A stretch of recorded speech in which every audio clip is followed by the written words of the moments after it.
Assalamualaikum warahmatullahi wabarakatuh. Perkenalkan, nama saya Afrik Fikarul Aska dari kelompok 2. Kelompok kami akan mempresentasikan PowerPoint tentang dalil-dalil syariah pertama, yaitu Al-Quran dan As-Sunnah. Oke, pertama kali perkenalan kelompok. Pertama dari Nadia Bilqis Fatin dengan NIM 2011010059. Kedua, Nila Afifatun Nisa dengan NIM 2011010060. Ketiga, Yunita Ristanti dengan NIM 2011010061. Kemudian nomor 4, Afrik Fikarul Aska dengan NIM 2011010062. Kemudian, mari kita lanjut ke materinya. Dalil-dalil syariah. Menurut ulama, fikih dalil adalah sesuatu yang di dalamnya terdapat petunjuk.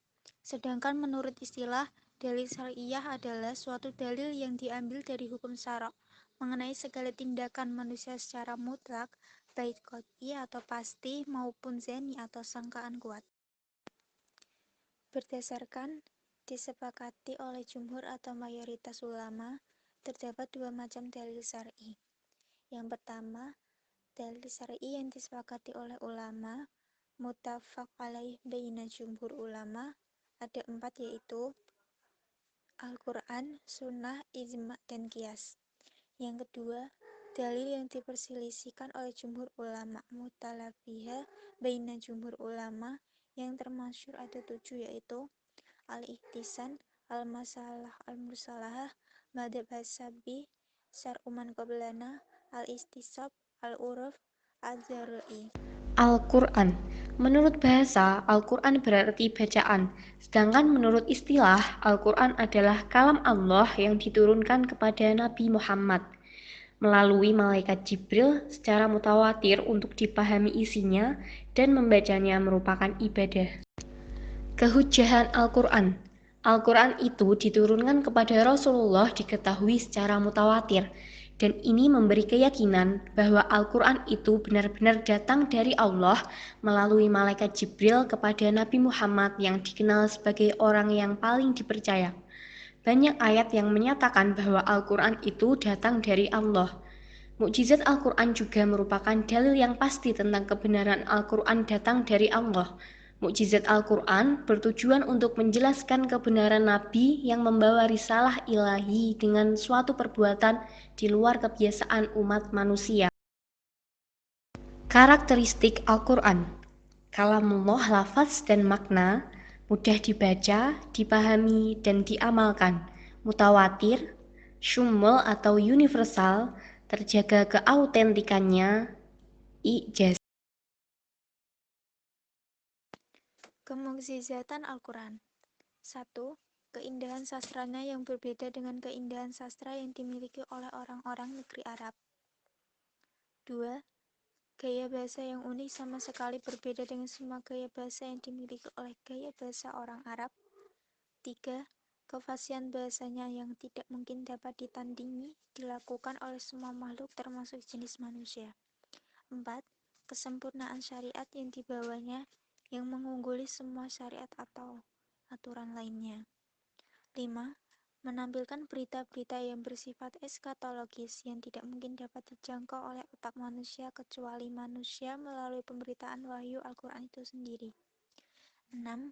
Terpenuhinya setia janji dan ancaman yang diberitakan Al-Quran.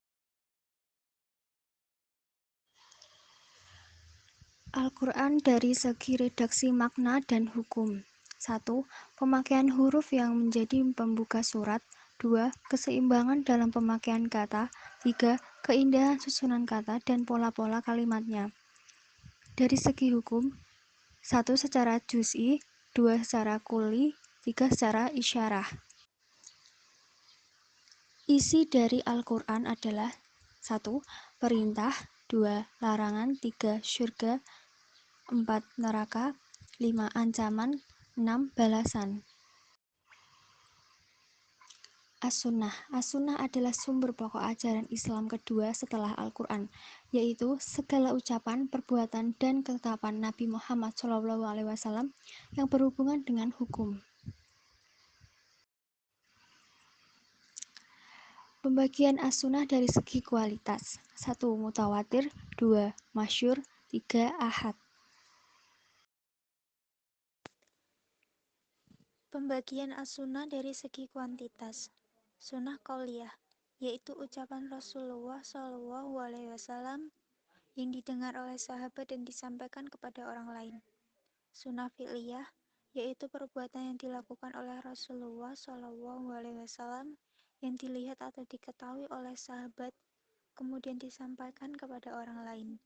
Sunnah taqririyah, yaitu perbuatan sahabat yang dilakukan di hadapan atau sepengetahuan Rasulullah SAW, tetapi tidak dicegah oleh Rasulullah SAW.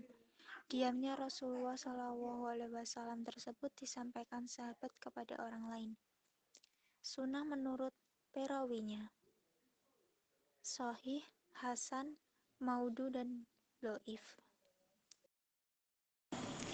Terima kasih.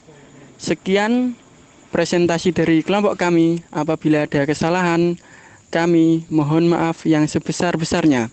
Wabillahi taufik wal hidayah. Wassalamualaikum warahmatullahi wabarakatuh.